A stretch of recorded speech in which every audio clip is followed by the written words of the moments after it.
Good evening. In compliance with the Open Public Meetings Act of New Jersey, adequate notice of this meeting was provided on December 21st, 2023 by sending written notice and electronic notice to the Courier News and the Breeze, posting on the website and the bulletin board in the municipal complex, and filing with the township clerk. Roll call, please. Councilman Kirsch. Here. Councilman Cordilla. Here. Councilman Nogales. Here. Councilman Pedroso. President Train. Here. I would ask that if you're able, please stand and join us in the Pledge of Allegiance. I'll ask Councilman Nogales to lead us. I pledge allegiance to the flag of the United States of America and to the republic for which it stands, one nation, under God, indivisible, with liberty and justice for all.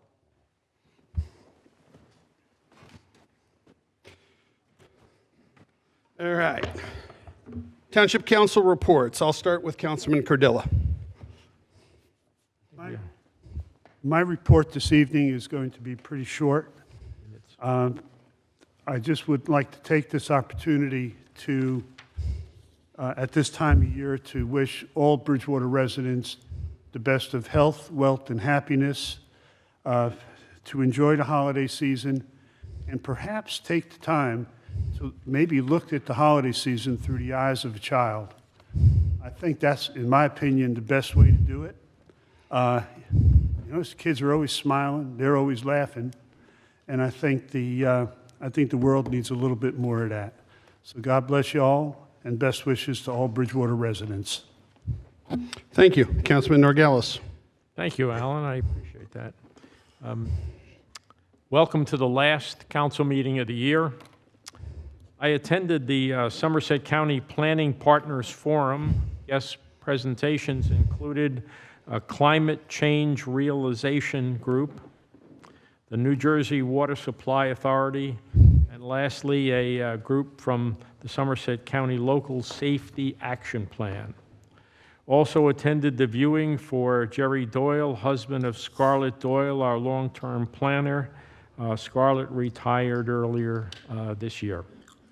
Attended the holiday party for the residents of Centerbridge Number 1, which is the retirement home owned by the township.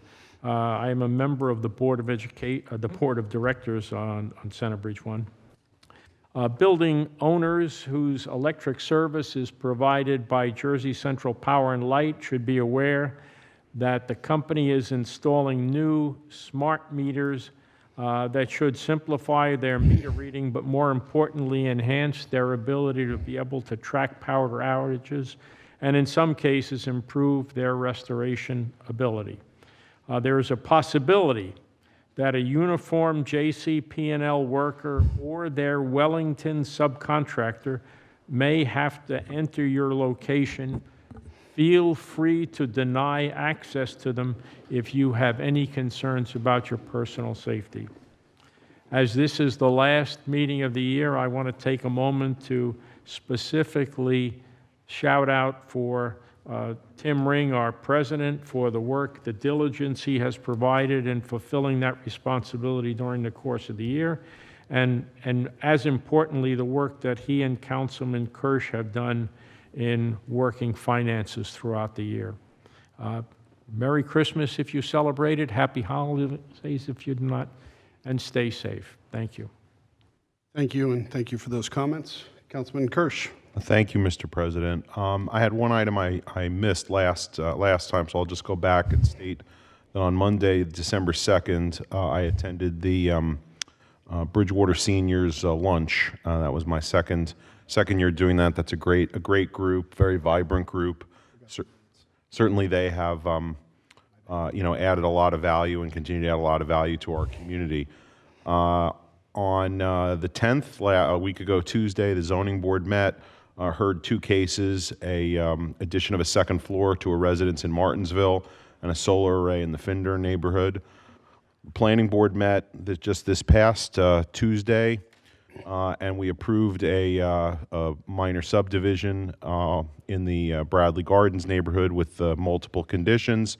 We also completed the hearing for what is essentially the transfer of Residence Inn hotel to an alternate extended stay hotel on the site that used to be the Days Inn.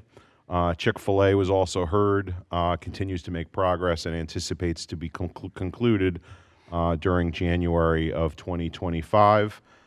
Yesterday, I attended the employee lunch, so it was certainly nice to see many of the employees and take a little time just to celebrate the holiday season.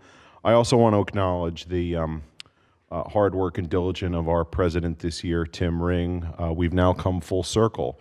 This group of 5 of us have now both been president and been led by each other as president. So I think we all know being the council president is a responsibility that we all willingly take on. And Councilman Ring, Tim, I want to say a job very well done. Thank you. And then just final thing I want to state is we may or may not have commentary about how we handle public comment. And I just want to simply state from the beginning that there's been some commentary about how we don't value public input, or we don't like it, or we don't want it. And I can only speak for myself, but I certainly can also share my observations of my colleagues here. First, that couldn't be further from the truth. And second, I don't know what evidence there is of that. I mean, if that's an opinion, people are certainly welcome to have that. But, it is part of our agenda. We value it. I value it. And, it'll continue to be part of our agenda. And that's the conclusion of my report. Thank you. So, for my report this evening, just a brief commentary. Yesterday, I got in the car to travel to a dentist appointment and traveled down North Bridge Street, a county road, to find that the county had authorized PSE&G to close the road going southbound and divert traffic. So I figured, okay, I'll head over to Prince Rogers and go out to 22 that way to go to Branchburg. The traffic on Prince Rogers was backed up all the way to North Bridge Street. Lo and behold, at the same time the county authorized North Bridge Street to be shut down, the state authorized a contractor to close 2 lanes of 206 southbound next to the mall the week before Christmas. And it just created quite a traffic nightmare. And as I spent 25 minutes to move between basically the municipal complex to Route 22, I thought about it quite a bit, and one of the things I'm going to pursue after the new year is speaking to some of our state legislatures. I think we need to have a better, even if it's a simple database, coordination between the various levels of government, because we have municipal roads, we have county roads, we have state roads in this township, and when one's closed, it creates a domino impact on others. And if the county's not talking to the state and vice versa, it creates a challenge. And it's not just a challenge for me as an individual. I think about the people from out of Bridgewater who were looking yesterday to come into the township the week before Christmas and spend money at the mall, that get frustrated and get a bad eye on Bridgewater. So I just share that, and it's something that I'm going to attempt to pursue after the new year with our state legislature to see what can be done. With that, want to echo Councilman Cardilla's comments about the holidays, as well as Councilman Norgalis's and Councilman Kirsch's, whether you're celebrating Christmas, Hanukkah, or Diwali, or Kwanzaa. Festivus. Enjoy. Enjoy the time with family. Take advantage of it. I also want to, some kind words were said about me serving as council president. I will tell you, sitting up here and facilitating the meeting is probably one of the easiest parts of the role of council president. I look back, there's so much that goes into preparing the agenda and getting things lined up for the meeting, and that's where the real work goes on behind the scenes. So I just want to thank Grace and her team for their patience with me over the last year, as well as the administration, as well as Mr. Corsini for all their efforts to help me try to become a better council president. Unfortunately, even it's my last meeting, when I'm done here, we have to go backwards because I forgot the minutes. I skipped them on the agenda, so not perfect. But lastly, I will just remind the public that the Township Council reorganization meeting for 2025 will be held on January 2nd at 7 p.m. That is the reorganization of the Township Council. And as we normally do, we invite the mayor, who's always invited to every meeting, but we invite the mayor to come give a township address. But that meeting will be held at 7 p.m. That's my report. I know you just walked in, Councilman Pedroso. Do you have a report this evening? I do. Hi, good evening. Apologies for being a little late. My babysitter was a little late today. Hi, good evening, everybody. Thank you for being here tonight. It's nice to see so many faces. First of all, I want to wish everybody a very Merry Christmas and a Happy Hanukkah and a Happy New Year. Hope 2025 is going to be great for everybody. I got a brief statement. All right, I catch my breath here. Since November, residents across Bridgewater and surrounding areas have reported frequent drone sightings. These drones are often described as unusually large, some as big as cars or buses. Despite mounting pressure from both Republican and Democratic leaders, the Biden administration remained silent for weeks until December 12th, when John Kirby, spokesman for the White House National Security Council, issued a statement claiming federal, state, and local authorities could not corroborate any sightings. This contradicted a closed-door briefing to New Jersey legislatures, where Department of Homeland Security officials reported that these drones operated in swarms, had extraordinary battery life, were invisible to infrared cameras, and undetectable by radar. Days later, Homeland Security Secretary Alexandra Mayorkas acknowledged, quote, "There's no question that drones are being sighted," end quote. From the beginning, residents have been assured by the Biden and Murphy administrations that there is no public threat, yet no details have been provided. These sightings have been confirmed by politicians, media, law enforcement, and countless ordinary citizens, including myself. As a licensed private pilot trained to distinguish aircraft, I have personally seen drones on 2 separate occasions. These were not airplanes. In response to growing concerns, yesterday the FAA imposed temporary flight restrictions for drones over 22 areas in New Jersey, after weeks of denial from the Biden administration about the drone's existence or any potential threat. Yet, no explanation has been given for this abrupt policy shift. The lack of transparency from federal and state leaders is unacceptable. While I commend State Senator Doug Steinhardt, Assembly Republican Leader John DeMaio, and Assemblyman Eric Peterson for demanding answers, Governor Murphy's response has been inadequate. Despite access to state police and National Guard resources, his administration initially echoed federal empty reassurances and failed to take decisive action.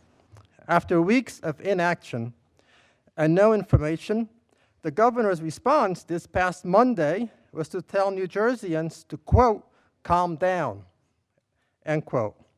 With all due respect, Governor, that response falls far short of what we deserve. A month has passed, and we are no closer to understanding what's happening. The most plausible explanation is that these drones belong to a U.S. agency conducting a classified operation. If so, the government owes the public an honest explanation, at least enough to assure citizens without fostering fear or distrust. The alternative, that these drones are foreign, or private, or completely unknown, raises serious national security concerns. Without clear communication, speculation runs rampant. Are these drones foreign surveillance devices, device contractor tests, searches for UAPs, radiation, or other threats? The absence of transparency only fuels anxiety. Today, Bridgewater Township is passing a resolution demanding accountability from state and federal leaders. It's time to stop dismissing the public's concerns. Our government must step up, provide answers, and rebuild trust. The media must continue to press for the truth, and residents should take action. Contact Governor Murphy, President Biden, and congressional representatives to demand transparency and accountability. We deserve to know the truth. Thank you, Council President. Thank you. All right. Before I go to the mayor's report, I am going to correct my mistake and go back to approval for minutes. We do have November 14th and December 5th. I'm going to move them individually since I was not at the December 5th meeting. I'll start with November 14th. I'll move those minutes as amended. I'll second. All those in favor? Aye. Aye. Opposed? All right. For December 5th. I'll move them for acceptance. Okay. I'll second. All those in favor?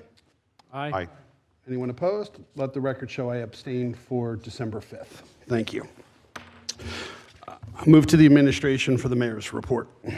Thank you.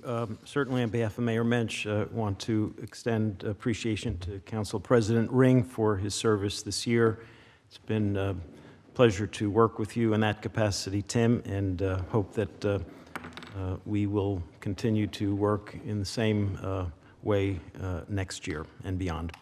A couple of things. One is we received a notice today, one of several notices over the last few days from New Jersey American Water, indicating that, and I'm just going to read it so not to leave anything out. New Jersey American Water teams are continuing to flush targeted areas of the Raritan system and perform additional sampling throughout the communities that are reporting a changed odor in the water. Additional laboratory testing of the samples confirmed that the water meets state and federal drinking water standards. We're working with the New Jersey Department of Environmental Protection to determine if any other course of action or precautionary measures are necessary. We will continue to perform targeted flushing and sampling throughout the system tonight. We will provide another update on the alerts page of our website as soon as more information is available. I wanted to just make a couple of comments to address some questions or comments that have been made at recent council meetings regarding the township's finances. There were some statements made that I would like to correct and clarify regarding the 2024 budget. One of the comments that was made was that residents were given 1 day to review it before the council approved it. That's incorrect. The council introduced the budget on July the 18th. It was posted on our website on July the 19th. It was published as required by law, and for 28 days, the required amount between introduction and public hearing and adoption, August 15th, was when the council held the public hearing and approved the 2024 budget. 28 days between introduction and public hearing and final passage. There were other series of statements made about taxation levels, levies, lots of figures were thrown out, but one of the things that certainly is important to understand that taxation levels are impacted by property assessments. And fortunately, in a community such as Bridgewater, property values have continued to appreciate. Certainly over the last few years, anywhere from a 7 to a 9% increase in assessment levels has increased property values, residential and even commercial. Fortunately, even in Bridgewater, we've continued to see an increase in commercial property assessments, and that certainly does impact the levy. There were other statements that were made that were trying to provide comparisons between the township, county, and state, the county, township, and school district budgets.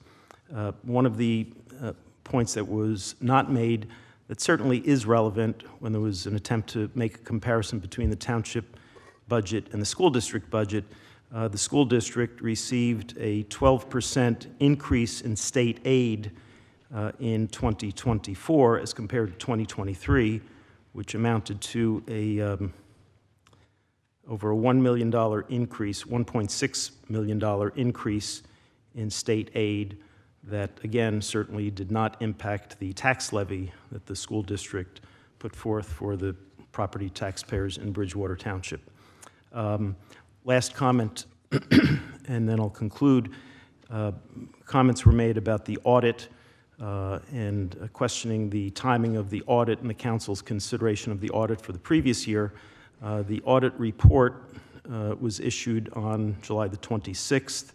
The council approved it at its August 15th council meeting, and along with not just the approval of the audit, but the corrective action plan. So just wanted to clarify statements that were made for the record and for the benefit of the public. And that's all that I have. Thank you. Mr. President, if I could just be recognized very briefly to also, well, first of all, thank Mr. Pappas for that commentary. Excuse me, I'm sorry, there's one other point I wanted to mention. There's a commentary you made about a surplus and the amount of surplus that is used. Well, each year local governments use surplus, and each year surplus amounts are generated. No one knows in any given year what amount is going to be generated. A decision is made, a proposal is made by the administration. The council makes a decision as to how much of a surplus to use. And I looked at figures over the last 5 or 6 years. Surplus generation ranged from, in any given year, from $3 million, $6 million, $5 million, $8 million. So we don't know exactly what a surplus amount would be generated in 2024 that could be considered for use in the 2025 budget. But again, the suggestion was made that the level of surplus used and the amount remaining was an irresponsible decision. In the record, if you look at budgets and you look over the last few years, how much has been generated, how much has been used, how much has remained for future use and consideration, again, that is important to understand what the facts are. I'm sorry, Mr. Kirsch, to interrupt you. No, that's you still had the floor. I just want to quickly state kind of our philosophy.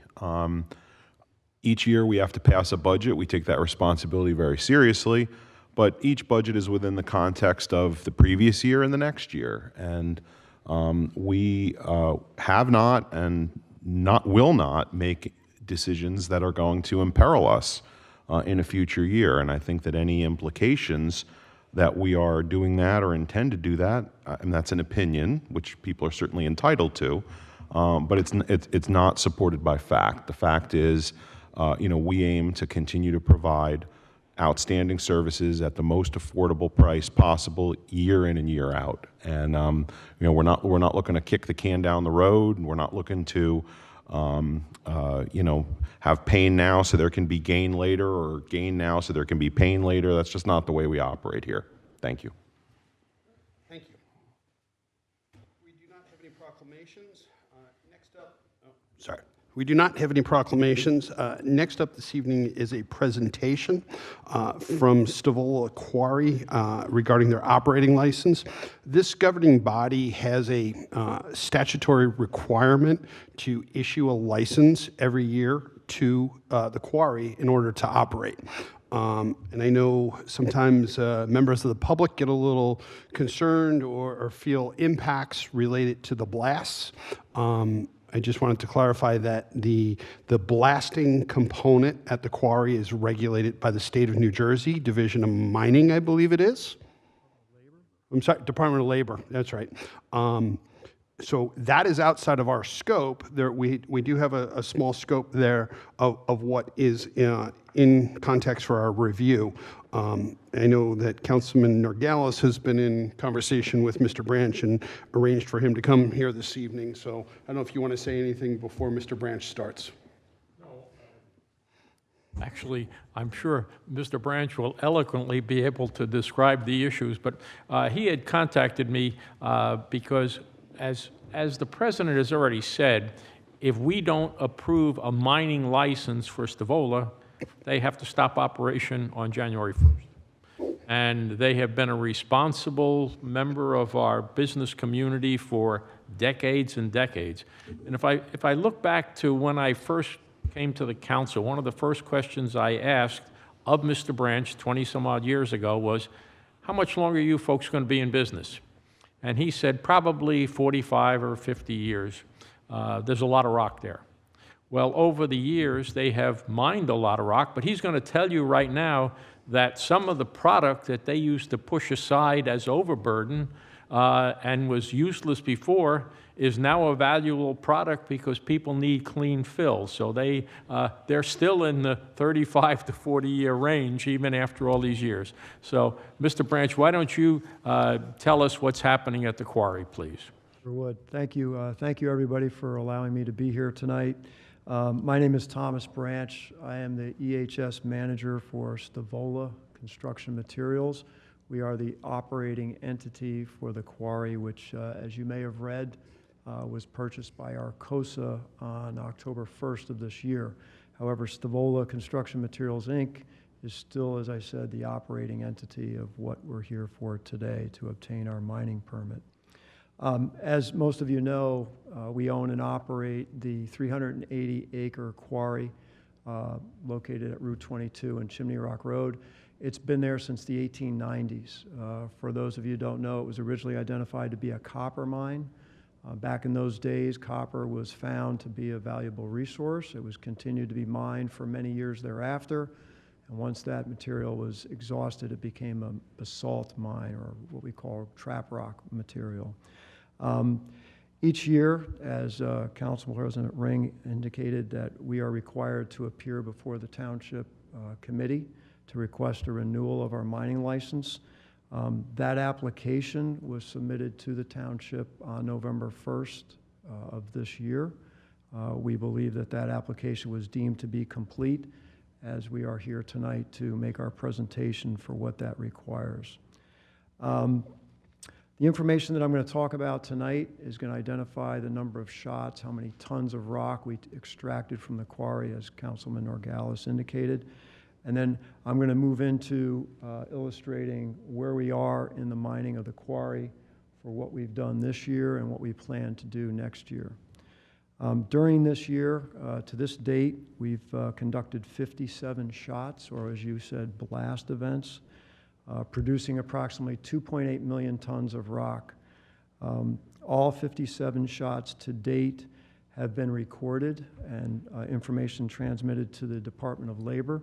All but one were determined to be in compliance with the standards established by the state of New Jersey. Stavola, as I've mentioned in years past, we maintain a call list for anybody who would like to be notified of a shot of that day. We believe this is a way of communicating with our neighbors to allow them to know when a blast event is scheduled for that day and understand what it's all about. As Councilman Norgalis mentioned, in addition to the 2.8 million tons of rock, we've been able to identify the fact that the shale material that was previously considered to be unusable is now qualified to be a clean fill. As Councilman Norgalis indicated, this came out of what is known as the dirty dirt legislation that the DEP approved years ago, or the legislature approved several years ago. And this was in response to bad actors disposing of material or soil or fill material that had contamination contained in it. So as a result, many of the needs of construction projects that require fill material are turning to locations such as the quarry for native material that has been there for years and that there isn't any concern for such contamination that is not allowed, as we know. And then, as I wanted to indicate also, and I touched upon it last year, it was after several of the flood events that occurred downstream from where our quarry is, specifically in Manville, that prompted the DEP to ask us, would we be interested in participating in another flood control project, specifically utilizing the quarry as an area for where stormwater could be held back during those events and released at a later date on a lower flow condition. So we essentially accepted that opportunity. We engaged a company called AECOM. They're a nationally known engineering company that has worked with the Army Corps of Engineers.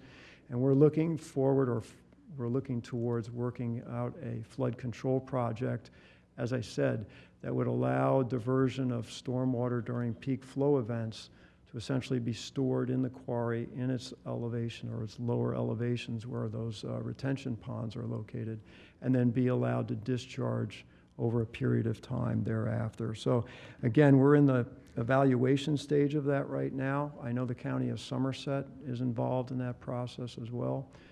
Joe Scupian, if you know, he is the Somerset County stormwater management consultant. He's participated in this program as well. So we're looking forward to working with them as we go forward. I'm going to step over here to the easel, and I'm going to talk about where we've been. Yeah, it's good. Thank you. So as you can see here, I'm sorry for the audience, they can't see, but this is our 2025 mine license plan. This is essentially the same plan that was presented last year and approved. It's identifying, however, if you compared last year's plan to the center of the quarry where specifically this primary is located. A primary is the first step in the manufacturing of crushed rock after it's been shot from the wall, what we call shot rock.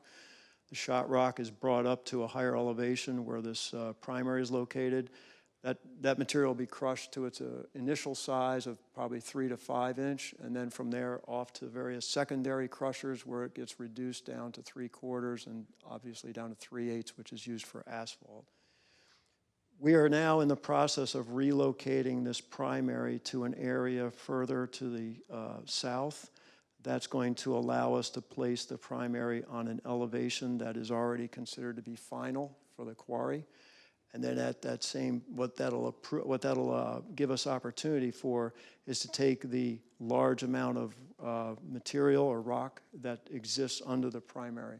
So that's what our focus is right now, is to prepare this area for the relocation of the primary and then to remove the rock that exists underneath it. The other areas that we're working within is along the north ridge or the north area up here, and then also on the western side as we get over here to the western side of the quarry. Sorry, Mr. Branch, just for reference, can you maybe just reference where perhaps, say, Frontier Road is, or when you talk about the north? Sure. So again, just to orient everybody, the south would be towards Route 22. East would be Chimney Rock Road. North would be up to the Haley Court area, up where the cell tower is. Yep. And then west over here is where Steel Gap Road is. Okay, thank you. So again, this plan represents essentially the same areas that we have previously been approved for in mining. It's just that in this area here there's going to be a concentration of removing the material out to allow us to relocate the primary to the south, and then we will convey the material over to the existing secondary. So again, it's an effort to bring the elevations down to the final grades that are approved for the quarry. Any questions on the mine plan before I go to reclamation? Anyone have any questions on the mining plan? Okay. No? Okay. So together with a mine plan, we prepare each year a reclamation plan as to what's proposed for when and how we're going to complete the quarry. As you saw on the previous poster here or board, most of this area is still open for mining and also final grading. But what wants to be highlighted is this area up here for what we're creating as a future detention basin. And that's consistent with what I mentioned earlier about preparing this for a potential diversion or stormwater basin that could be used from the Middle Brook and diverted into the quarry. So we're going to be looking at expanding the actual detention basin here to the north as we mine out the additional material, and ultimately be able to store water in here as we have to if that study proves to be a positive element. Other than that, we've all seen the final grading and reclamation, I guess you would say, along Chimney Rock Road, specifically the high wall area that was here originally that separates the actual public works facilities. and areas to the north along Chimney Rock Road. So again, this information, we're working with staff right now to prepare more detail as to how we're going to accomplish this reclamation as we complete the rest of the mining operations within the quarry. That's all I have to say. If you have any questions on reclamation, anything else? So just out of curiosity, the reclamation plan that you prepare, I know you, some discussion with the township. Do you have to share that? Are you required to do that for any other entity? Is that something you have to share with the state every year, or? Specific to Bridgewater Township. Okay. I mean, we have to prepare a plan as part of our application each year that includes a mining plan and reclamation plan. Okay. We're working with the staff on being able to provide additional information as to the details as to how that's going to be completed in various stages within what was originally identified back in 1978. When it was a ski slope? Well, that was one of the options, Council. Yes, I remember. We never got there. But anyway, yes, as you said, this information has to be provided each year. We're going to provide more detail to that. And I believe, as I know, the obligation of Stavola is to present the information to your planning board as it is required in the town ordinance. So we've done that 2 years ago. This past year, we gave various tours to the planning board members. I think we've met with the staff at least one time. So again, this next year, we'll be fine-tuning a little more of what the reclamation program is all about. Sure. Based on where you are right now, Mr. Branch, how many more years of operation?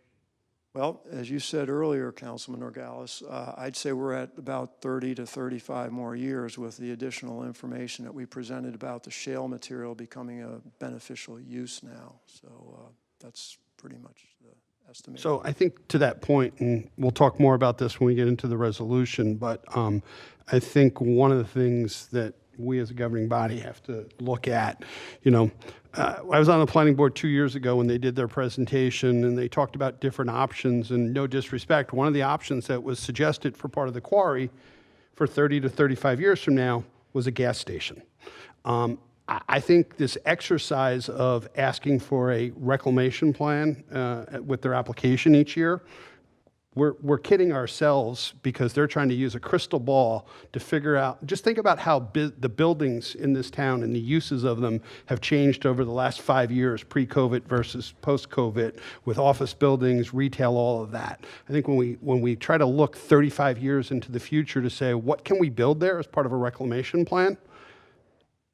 It's a guess, because nobody, 35 years from now, Elon Musk could want to build a drone recharging station for people to travel to the spaceship. I mean, we don't know. And I think that's Suzanne, we just lost our monitors. Thank you. Sorry. So I think that's something that we as a governing body need to look at that ordinance next year. And if I can say this, I believe that effort at that time 2 years ago was part of your rezoning or reevaluation of your master plan, and I think there was interest in trying to understand how that could work towards some future planning for the quarry. And we were certainly willing to put together what we thought was the best guess, as you said, towards what ultimately this could become.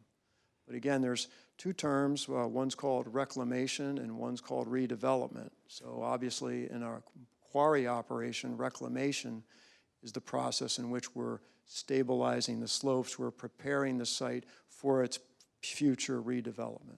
Yes. Okay. Mr. Ring, I just ask a question of Mr. Sure. Branch. Mr. Branch, the documents that you're referencing, are they dated, and what are they specifically called? The first is the 2025 mine license plan. That's dated August 30th, 2024. And the second document is a 2025 reclamation plan, also dated August 30th, 2024. And those were provided with your packet, correct? Yes, I think there were several copies Okay, provided. thank you very much. You're welcome. There's no other questions. In closing, would like to again just thank you for the cooperation we've had with the town. Communication, we believe, is key. to allowing everybody to understand what we do, how we do it. I've always indicated that anybody has a question, please call me. They can call me personally, and we'd be happy to address any concerns anybody has. Thank you. Thank you. Over the past calendar year since you were last here, have any of the blasts at Stavola exceeded the government maximum allowed? Yes, the one was on November 26th. It was identified that we had just gone slightly over the peak particle velocity standard at that point. This was something that we identified as an anomaly in the geology. It wasn't expected, obviously. We've had shots since then in that same area. We have not had an exceedance. In other words, we made an adjustment, understanding what the conditions were. But that, in my experience here in 21 years, that's the first time we've exceeded peak particle velocity in one of the shots. That's correct.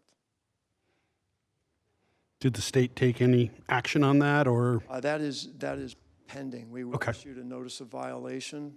We've asked for an opportunity to present information to the state. That'd be the Department of Labor. Okay. We have a meeting set up in the near future with them. That's correct. Is that still a third-party contractor that does your bless? Yes, Maurer and Scott. They, too, were going to be issued a notice of violation for energizing the shot that existed or created more of the, created the violation. So they, too, will be a part of the process. So again, as you said, when this such situation occurs, we are issued a notice of violation, and we have to address what we did to correct that problem. Thank you. Anyone else? All right. Thank you, Mr. Branch. Thank you. Next up is item 9, meeting open to the public. Entertain a motion. I'll make. Second. All those in favor? Aye. Aye. Opposed? All right, the meeting is open to the public. Members of the public wishing to address the council on any matter will be allowed 3 minutes to speak unless there's unusual circumstances. Would ask that you please come forward. Please state your name and address. If you do not feel comfortable stating your address for the record, I believe there's a sign-in sheet there as well. Hi there, members of the council. Good to see you again, Mr. Pappas. My name is Brian Delaney. I live at 1827 Ridge Road in Martinsville, New Jersey. And I'm here tonight representing the Spring Run community in Martinsville. As you may know, Spring Run has been petitioning the township to improve our roads and infrastructure for the last several years. Most of our roads in our neighborhood have become too dangerous to be traversed by children, our disabled and elderly residents, or anybody by night. Public Works has performed pothole repairs annually, but the Band-Aids are insufficient for our highly active community of 83 families. If we have a Spring Run board meeting, poker night, social gathering at the community pool, we can't walk nor bike for fear of rolling an ankle or taking a spill. Parents, myself included, struggle to weave strollers around the cracks and holds, and children need to be driven to local parks to ride their bikes. We also have a stormwater management issue which exacerbate our road deterioration. During significant rain events, the water from Mallard Drive to the northwest of Spring Run flows into a pipe that spits right out into the Papert Militano backyard and then through the Mastriani property before it turns West Circle Drive into a whitewater river scouring the Boyle, O'Hara, and Oristano properties. These deluges have cost these families hundreds of thousands of dollars in damages.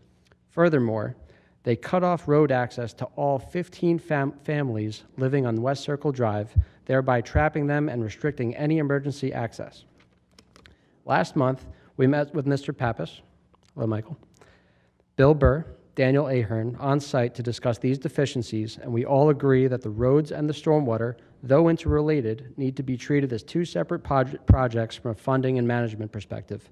Therefore, as we enter the final phase of Bridgewater's road improvement project, we humbly and earnestly implore you to include the repaving of Spring Run's roads into your 2025 improvement plan. However, please don't lose sight of the time sensitivity of the Mallard to Spring Run stormwater improvements. As these massive rainfall events increase in frequency, as does the threat to our physical safety and personal properties, we've already made known to Bill Burr and Mike Pappas we are happy to help in any way we can.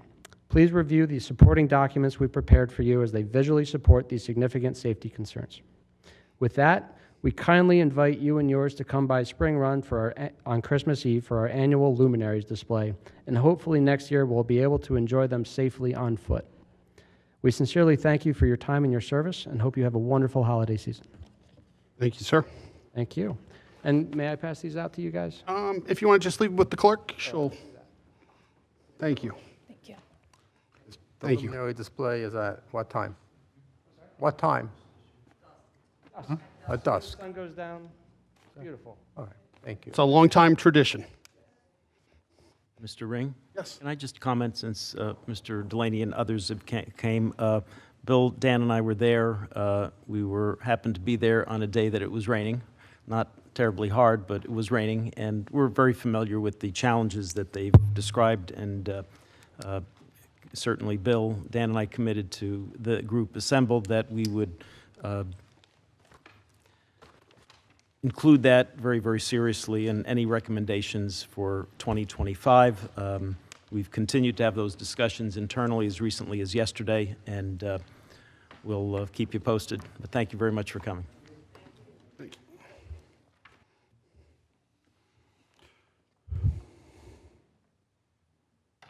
Any other member of the public wish to speak?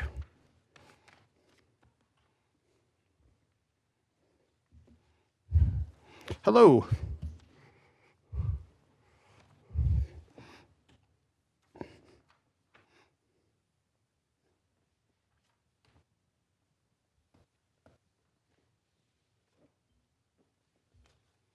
Hi, my name is Carolyn Joya. Put my address on the paper. Thank you. Mr. Bajoso, thank you so much for addressing the drone issue. I had brought it up last week, and it sounds like everyone has been paying attention. I'm also aware that there was a mayor meeting on December 11th that was hosted by the New Jersey State Police. I'm not sure whether Mayor Mensch went or not. I did not see a statement on the township Facebook page. I was able to hear a summary from a mayor of Belleville who summarized what was discussed at the meeting, much of what Councilman Pedroso had said. One of the things he was proposing was that townships would institute local ordinances that would prohibit temporarily drone activity at night, sort of a local ordinance. Now, I don't know if it's something Bridgewater can do. I understand that we have no-fly zones instituted at the request of PSE&G regarding our infrastructure and their facilities, but that's only over PSE&G sites. That's not over the entire town. Before I came tonight, I was with some friends. We went to North Branch Park, and they were having a demonstration for me of a private drone, and I thought it was very interesting. I wanted to be sure I knew what a drone looked like, it sounded like, that I wouldn't confuse it with something else that I might be seeing. And it's not as though I'm interested in inhibiting anybody's freedoms, but I think during this time, especially given the water situation and not really knowing, and the timing of the announcement by New York American Water and the institution of these no-fly zones within hours of each other, I just think it might be worth considering maybe extending that restriction locally if we have the authority through the Office of Emergency Management or any other way, but just to give the residents a little more peace of mind that in the evenings when these drones are particularly flying, that we don't have to worry about anything in our local area. Just a suggestion I thought I'd pass on. Thank you. Thank you.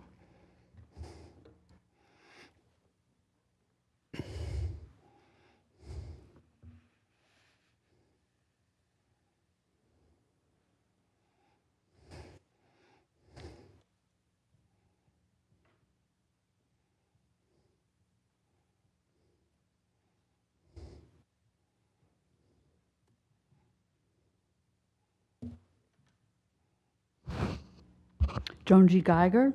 I just want to say happy holidays and happy new year to all of you. And I will see you next year in 2025. Thank you. Thank you.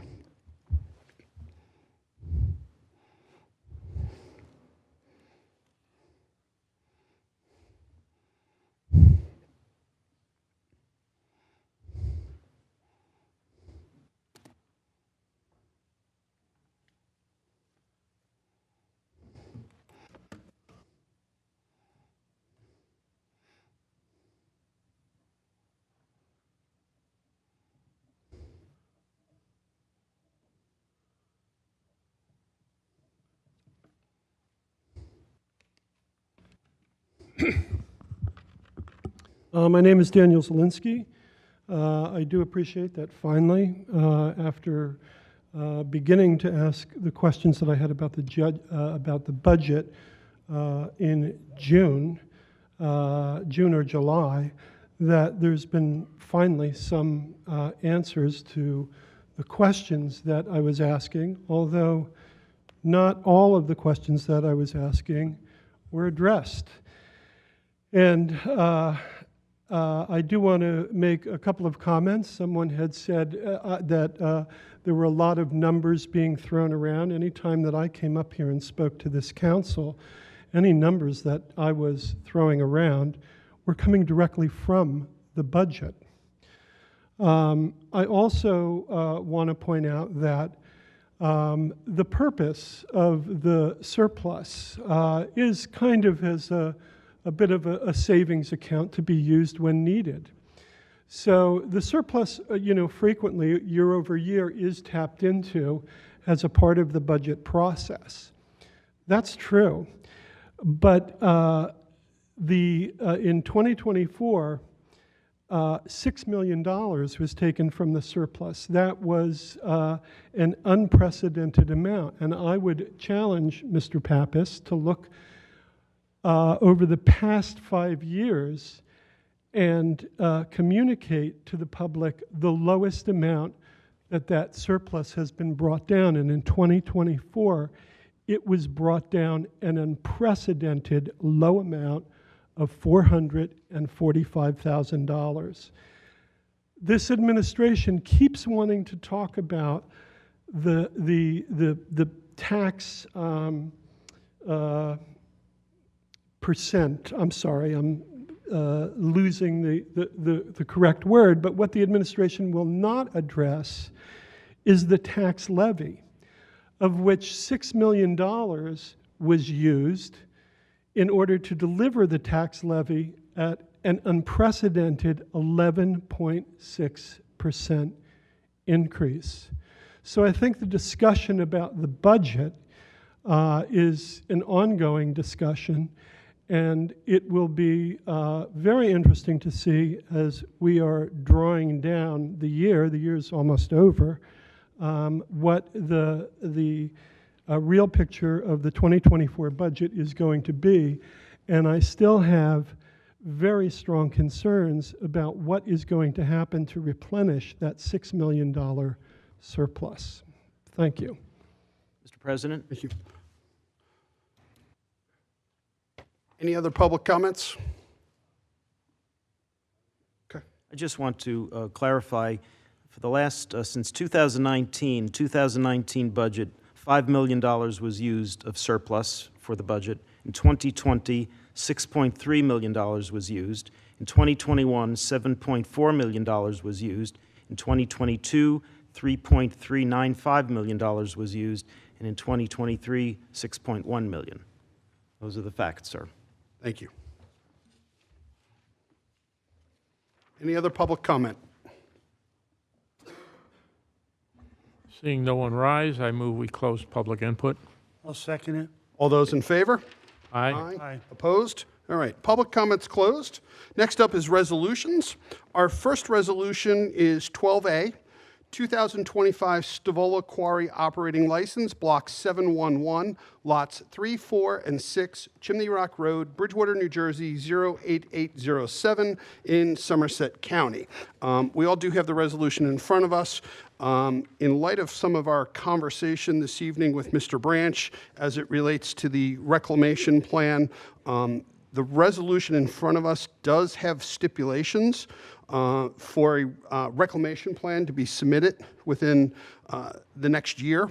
I'm going to move 12A with a modification that stipulations 1, 2, and 3 be stricken from the resolution. I second that modification to 12A. Okay, we have a motion, we have a second. Any comments? I was just going to say I would support that. Okay, Yeah, I'm going to support the resolution. Stavola conducts activities in Bridgewater Township that are regulated by the state of New Jersey. We're really not a position to, we don't have really a legal standing to even change whatever the requirements are. And they are good neighbors. They have a history of compliance. I believe that they certainly have good faith in lasting in compliance with an occasional goof, but they have to answer to the state, and I think that they do try their best. So I'm certainly okay with this resolution. Just a clarifying question. So the proposal is to amend what we see here to, The motion is to approve what we have here minus stipulations 1, 2, and 3 on the back page. all right, so then. There would so not be then- any Then it stipulation. would be for 2025, period. Yep. And that's the end of the resolution. Yes. Yeah. Okay, I'm comfortable with that. And I will just, before we have a vote on this, we'll just say I'm going to personally commit that I think next year we need to refresh this. I think instead of requiring, as Mr. Branch said, every year when they submit their application for renewal, they have to submit a reclamation plan. I think it would be in everyone's much better interest if, every 3 years or so, they came in and did an update on overall quarry operations, status, the way things are looking. I think to do a reclamation plan every year is just a bit much, but. Well, and I've had private conversation, I've said the same, if there can be general guidance on where they think they're headed, that's certainly helpful, but certainly, as was pointed out, clarity on what's going to be 35 years from now is impossible to have. Mr. Chair, if I may, for as long as I've sat on the Township Council, we've listened to Tom make presentations regarding the quarry. And those presentations and questions have changed from, how many blasts did you have and how many complaints during the year and so forth. And Hang on a second, I'll say. Somebody shut the, It's partially open, It's but open, sort of. thank you. gotta be open. but Yep. No, the other one. No, sorry, Mr. Branch, we have to have the door open, The outer door. the outer door. Alex, you're on the clock. Go open that door. Or Joe Bell. Lawyers were paying by the hour can do it. Yeah, right. the only comment that I have is that over the years, just as we've seen this evening, there has been a very clear description of the It needs to be open. quarry activity. Mr. Bell, the door has to be open in order to comply with open public meeting.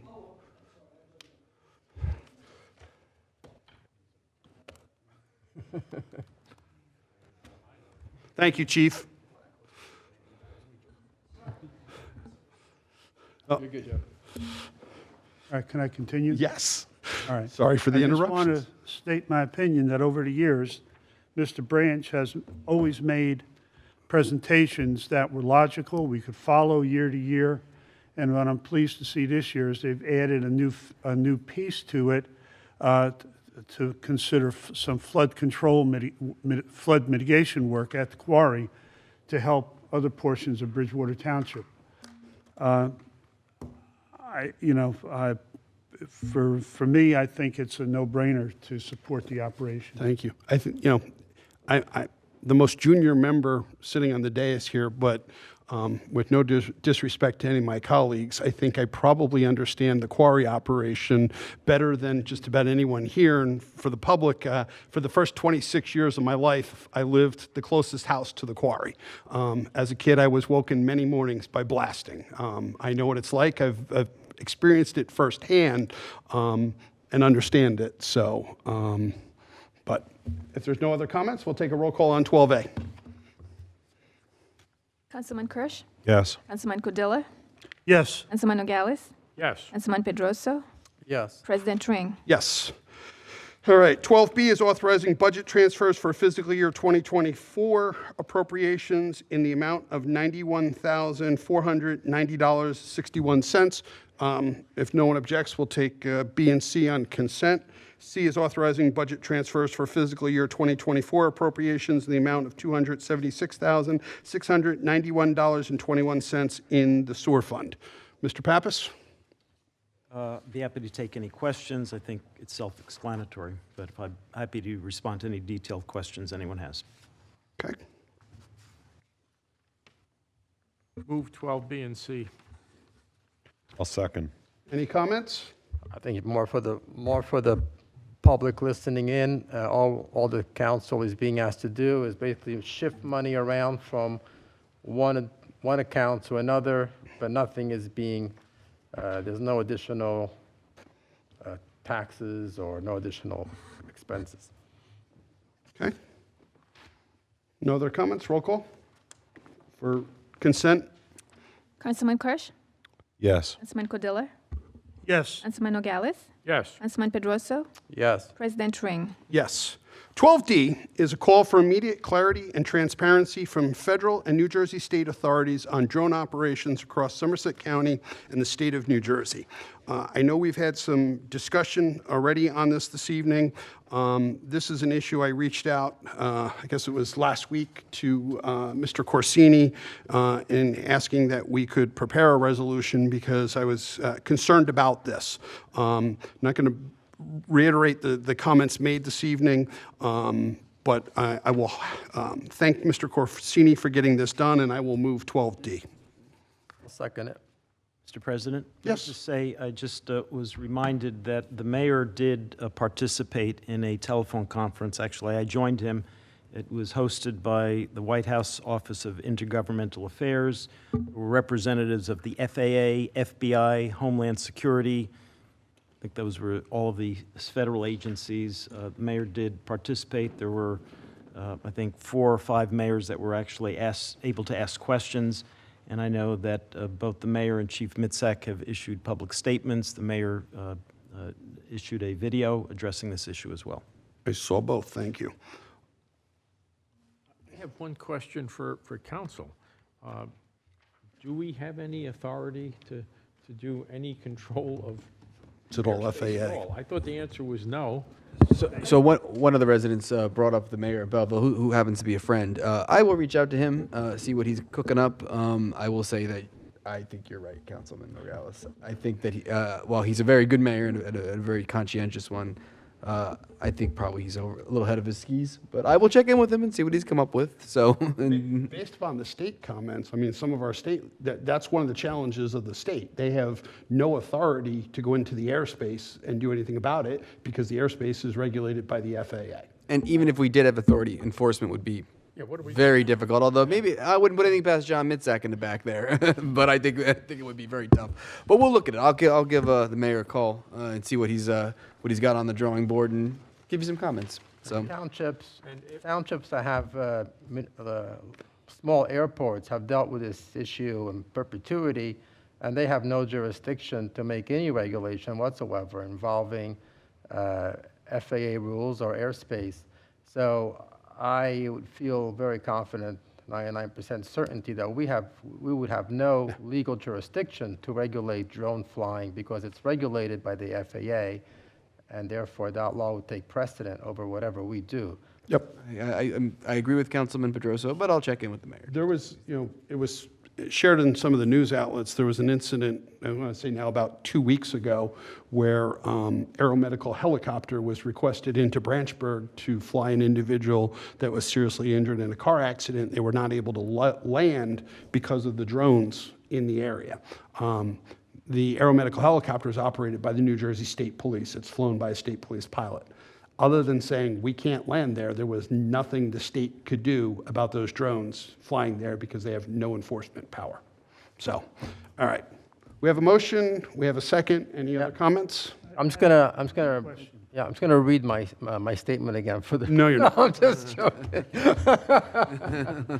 No, Councilman Cordilla. The way I understand this resolution is a request for action on the current situation, with references to the President, Joe Biden, and Governor Murphy. But I'm thinking, yeah, we could do this, all right? But would it be, for longevity, would we be better off having a resolution, where we would reference the Commander-in-Chief and the Governor of the state for any future activities and responsibilities to protect us as residents? Certainly something we can look at in the future. I mean, I think your statement is valid. However, what's happening at the current time is so pressing and I think urgent and important that these leaders need to act now. And we're asking them to really act right now, like act urgently and make a response to our community and to the people at large, which they deserve to know. That's what I think. So I view it as something that's being directed to the current leadership to do something now. Like I said, I would support this now, but knowing in past work that we've done with Homeland Security, there are other issues, other spots in the town that could certainly be added to this conversation, which right now would not be proper. But I think a resolution to protect, a stronger resolution for future activity I'd like to see also. Okay? Yep. Duly noted. Any other comments? If not, roll call. Councilman Kirsch? Yes. Councilman Cordilla? Yes. Councilman Nogales? Yes. Councilman Pedroso? Yes. President Ring. Yes. 12E is authorizing an increase in the amount of $284,814.14 to Horizon Blue Cross of New Jersey to provide medical assurance to the Township of Bridgewater for a total annual premium of $6,812,814.14 for 2024. This is just clarifying with the end-of-year reconciling of number of people covered, which can slightly fluctuate during the course of the year, and similar to what had been done this past year. Thank you. So, Mr. Pappas, we would still have the December bill to add to this. This is supposed to cover the entire year. Oh. That's what I have been told. I will, if that's incorrect, I will correct, but that's what I've been told for the year. Do we have a motion? I'll make that motion. Second. Move it. Okay. Any further comments? If not, roll call. Councilman Kirsch? Yes. Councilman Cordilla? Yes. Councilman Nogales? Yes. Councilman Pedroso? Yep. President Ring. Yes. We're going to take 12F and 12G on consent, authorizing, 12F, authorizing an additional $10,000 to Scott Mitzner Esquire for Municipal Public Defender for a professional service contract for the year 2024 for a total amount not to exceed $30,000. 12G, authorizing an additional $24,000 for John Lanza Esquire, Municipal Prosecutor for the professional service contract for the year 2024 for a total amount not to exceed $104,000. We, for the past 2 years now, have incorrectly estimated the number of sessions in 2023 and 2024. We are going to ensure that this does not happen again in 2025. So I apologize for the confusion. The number of sessions that each individuals have attended as I could provide that to you. Mr. Lanza appeared 63 of 69 court sessions in 2024. Mr. Mitzner, 49. The public defender is not required to attend every session. The court administrator groups those appearances where a public defender is required to increase efficiencies and reduce costs. And we do recover some of those, if not most of it, with contributions that those defended by public defenders make. Happy to respond to any questions. Do you know how much defendants contributed in addition to the $30,000 to Mr. Mitzner? I don't know. I can get that for you. I did have it. We had discussed this a few months ago, and I had it. I will get that for you.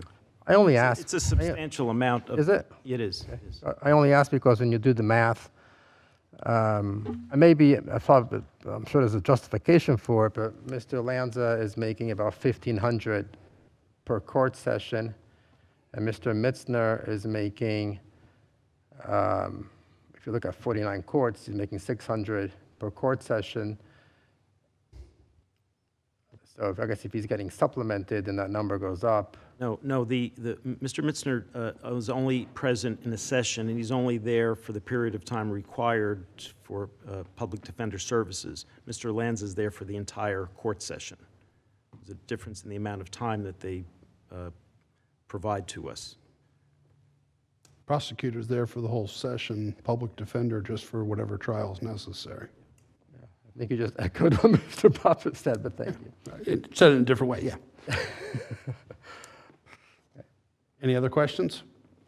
I have one question, though. I was confused on the number of sessions. You mentioned both 2023 and 2024. Right. Is this, This is just for '24. But we made the same error last time, and you had been asked to, and you supplemented the original okay, amount. so there's no 23 in this, No. and there's no 23 component forthcoming? Correct. Okay, Correct. thank you. No other questions? We'll take a roll call on consent. I'm sorry, one more. Sorry? I'm sorry, one more question. Mr. Lanza represents Bridgewater. Does he also do the work for the other courts that we? No. No, only Bridgewater? Yes, sir. And Mr. Mitzner, He provides the service for all of the courts. all the courts? Yes. I thought somebody made it, I'm sorry. Apparently, we don't have a motion. I thought we did. Oh, I'm sorry, I'll make that motion if you I'll need it. second it. Okay. If there's no other comments, roll call. Councilman Kirsch? Yes. Councilman Codilla?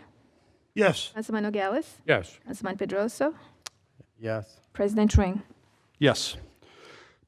12H,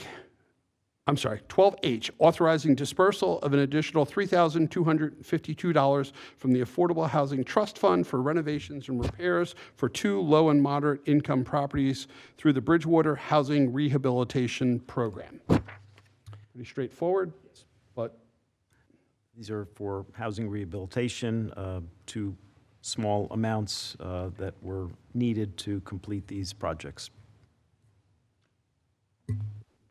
Move 12H. I'll second. any comments? Roll call. Councilman Kirsch? Yes. Councilman Codilla? Yes. Councilman Nogales? Yes. Councilman Pedroso? Yes. President Ring? Yes. 12I is authorizing submission of the fiscal year 2024-2025 Bridgewater Raritan Municipal Alliance request for application with Somerset County Board of Commissioners in the amount of $22,575.36. This is an annual submission. I think it was the council president asked questions about clarity about what figure should be in the title. The amount that we would actually receive from the county is $11,287.68. The township provides a $2,800 cash match and an in-kind amount of $8,400 and change, but the county requires the format as presented with this amount in the title. So since you mentioned my questions and comments, I will share now. I am struggling with this and whether or not I'm going to support it. This is a Bridgewater Raritan Municipal Alliance, as noted in the heading. Potentially, the alliance will receive $11,287, of which the Township of Bridgewater will write a check roughly for $2,821, and we'll have an in-kind match of $8,456. And the Borough of Raritan, who is part of the Bridgewater Raritan Municipal Alliance, will contribute $0. We're subsidizing Raritan on this. I realize it's a relatively small amount, but I struggle with the fact that this is a Bridgewater Raritan Alliance and we're funding it, we administer it, Raritan doesn't contribute anything. That's my comment. Well, I guess I'll let Mr. Pappas respond to that. We certainly could request the borough to participate financially. Is there Be is happy there a to. benefit to having Raritan?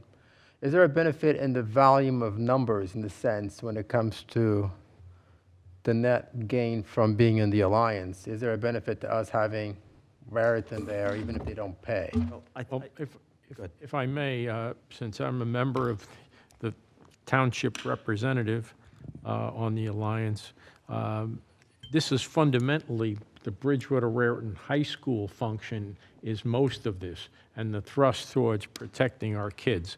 So although Raritan evidently does not provide a financial component, they are a material part of our Alliance. educational program, and therefore they have representation on the Municipal Alliance. I guess it's a legitimate question to say, hey, since they're members, would they like to pony up some dollars? How come they don't pay? I'm sorry?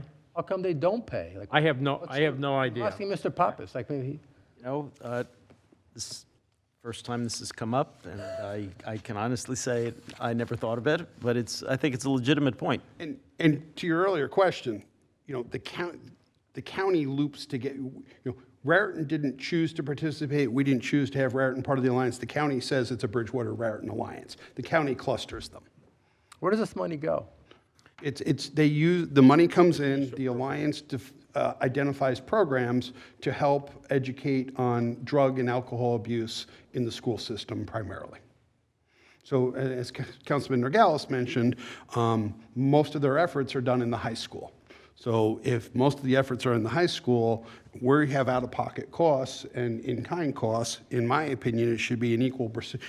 If the high school is 70% Bridgewater students and 30% Raritan students, we should split those costs. But that's me. Who sets the amount? I think Who sets the these amount? questions are all valid, but I think not acting on it will just delay the program. I would ask that we consider passing this resolution as it's written and set the table for 2025 to get a better, understanding of what Raritan contributes along with Bridgewater. So I think if we don't do this, the program gets halted, I guess. I don't Fair disagree. enough. That's why I said I struggle with it. What's the deadline to act, Mr. Pappas?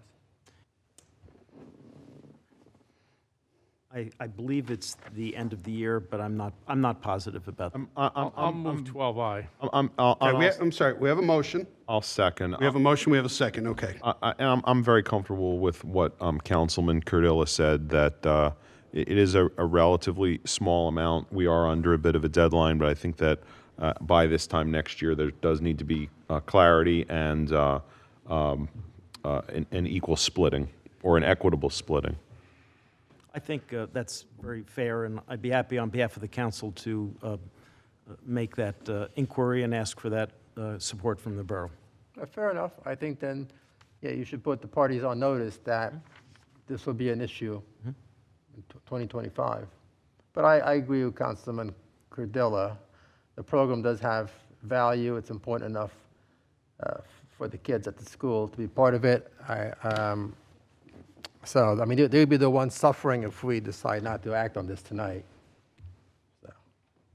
Thank you. I don't disagree. I said I struggle with it, and based upon our discussion, I will most likely support this, but we'll think differently next year if it's not addressed. So we have a motion. We have a second. Any further comments? Roll call, please.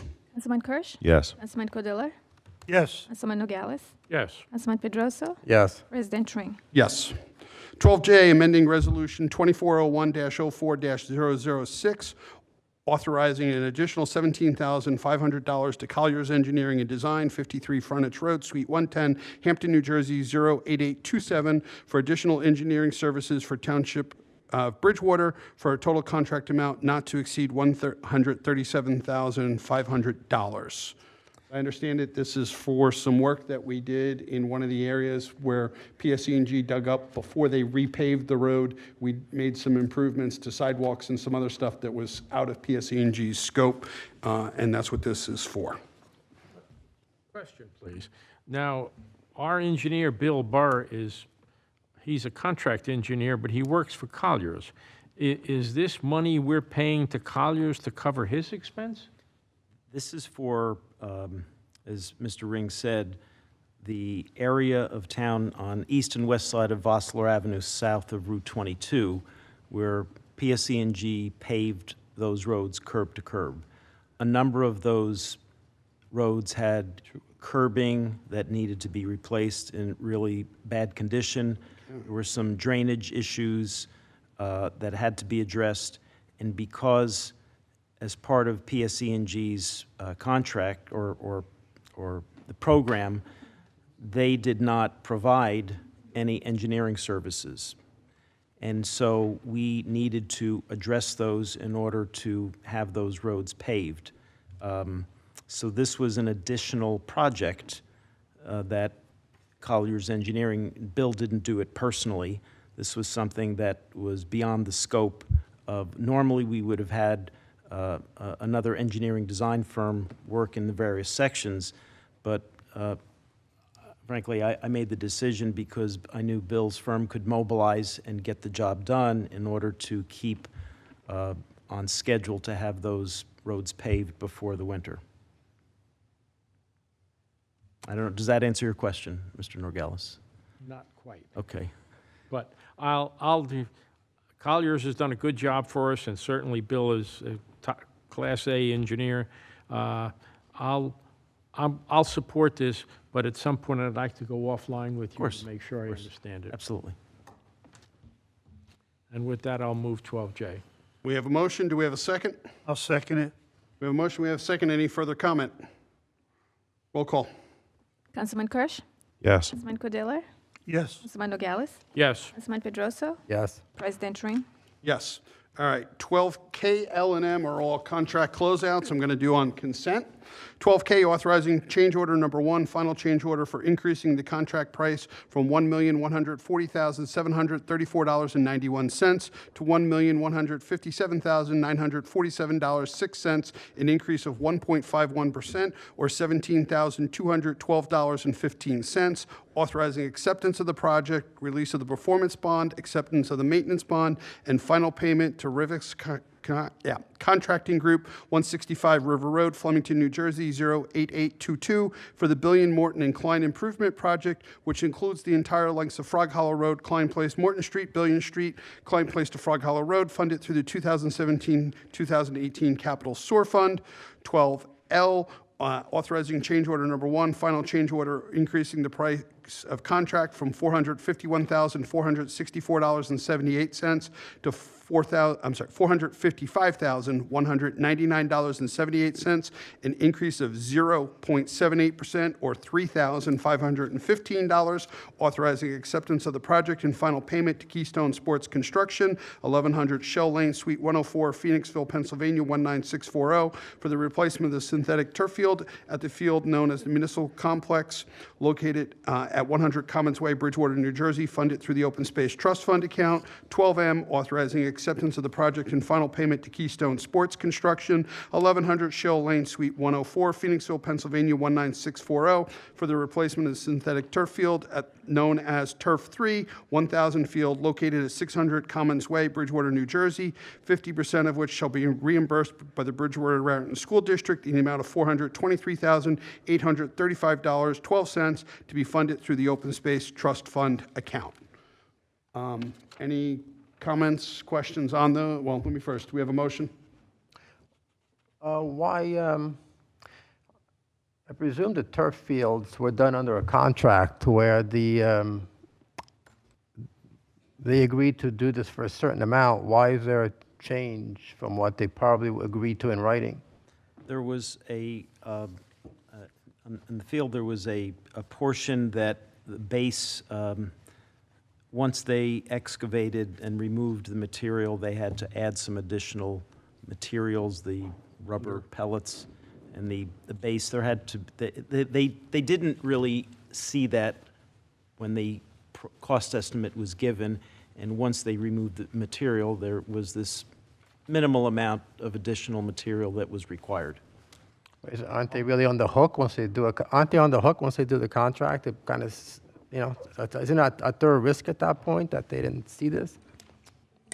No, we do change orders all the time based on final. I mean, we've done probably a dozen this year. Doing 3 of them tonight. Yeah.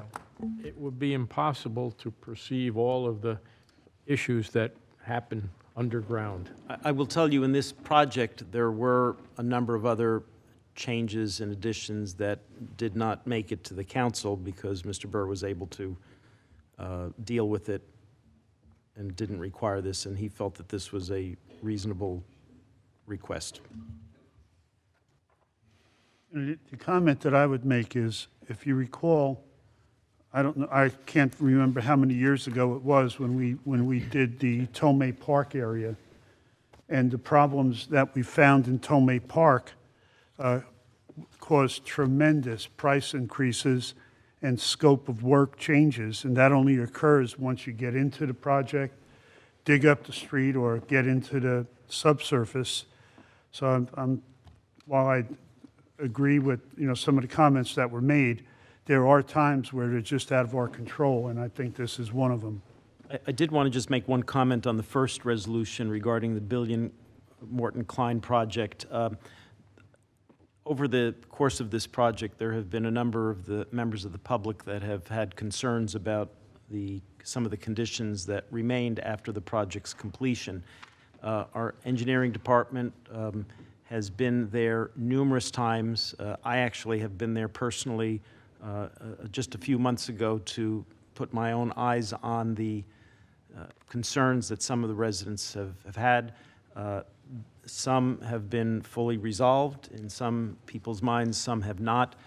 There are a couple of instances where, because of the drought conditions, grass just didn't germinate this summer. And so they are committed to coming back next spring to address that in a couple of instances once weather conditions are more favorable. There is also a 2-year performance bond that's associated or connected with this project. So I think we are covered.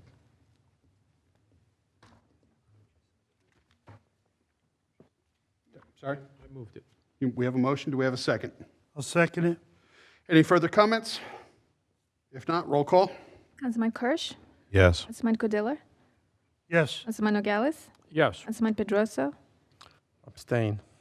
President Ring. Yes. 12N is authorizing the execution of an agreement with Communities in Crisis, Inc., community-based treatment services. We had a presentation here a few months back, and this is to be funded through the funds that we have received from that opioid settlement class action lawsuit. So this is not coming out of the general fund. Correct. Okay?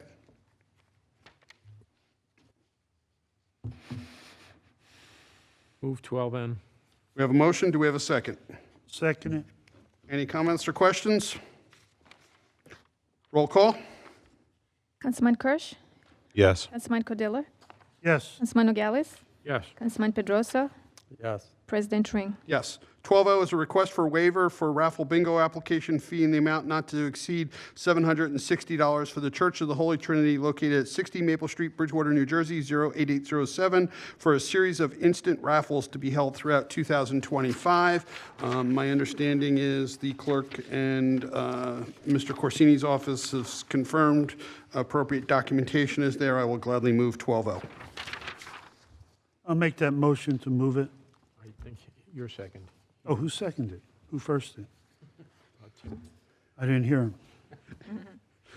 Any comments or questions? Roll call. Councilman Kirsch?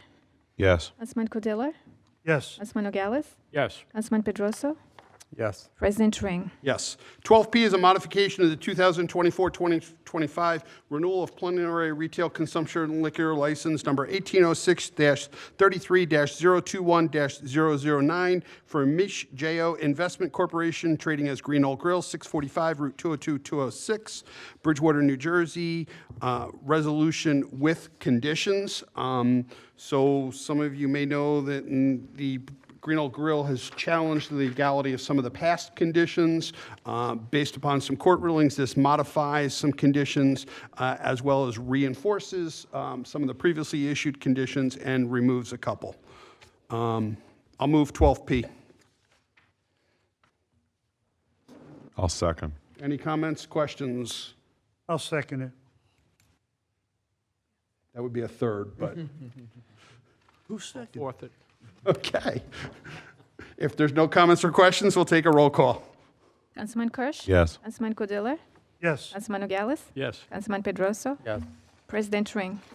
12Q is authorizing the appointment of special counsel for SOAR litigation. My understanding is that one of the partners in Mr. Corsini's firm has a potential conflict, so to avoid that, special counsel.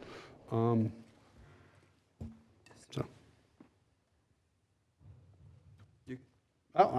done. I don't know if anybody has comments, questions. Somebody wants to move 12Q. I think it needs to be done. we're moving on this, and it would seem pretty silly to move forward and then have a conflict with attorneys. So we get the special counsel put in place and go get the job done. Would it be appropriate to put Michael's name in the heading so everybody knows he's the special counsel? If you'd like, sure. Yeah, I'd like to see that, special counsel, Michael Ver. Yeah. Added to the heading. Authorizing the appointment of special counsel Michael Lavery for. Yeah, Okay. thank you. Perfectly- So are you, perfectly fine. Howard, is that a motion as amended? Yes. There's no monetary cap on, As you know, in the text of the resolution, it says that we will address the appropriation in our special counsel resolution early next year, probably in January. Move 12Q As amended. as amended. We have a motion. Do we have a second? I'll second. Any comments, questions? If not, roll call. Councilman Kirsch, Yes. Councilman Kudiller, Yes. Councilman Nogales, Yes. Councilman Pedroso, yes. President Ring. Yes. All right. That completes our meeting this evening that is open to the public. We are going to have a closed session. Before I read this, do we anticipate any of these items requiring action afterwards? Okay. So based upon that,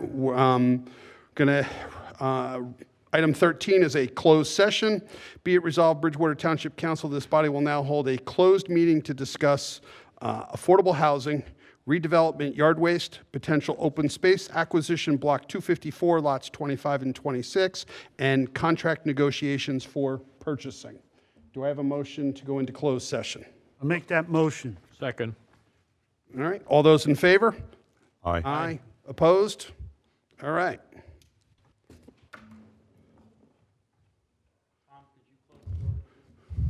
Wait, the chief left. He knows how to do it. Roman, have a good holiday. Thank you.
All right. We have completed our closed executive session. I'll take a motion to resume public meeting. I'll make that motion. I'll second. All those in favor? Aye. Opposed? None. We have no further items this evening. I will look to Councilman Nargales. For the last time in 2024, I will make a motion to adjourn this body, wishing everyone a happy holiday, whether it's Christmas, Hanukkah, or whatever, and be safe. Do we have I'll a second that. We have a second. All those in favor? Aye. Opposed? We're adjourned. That was your finest moment.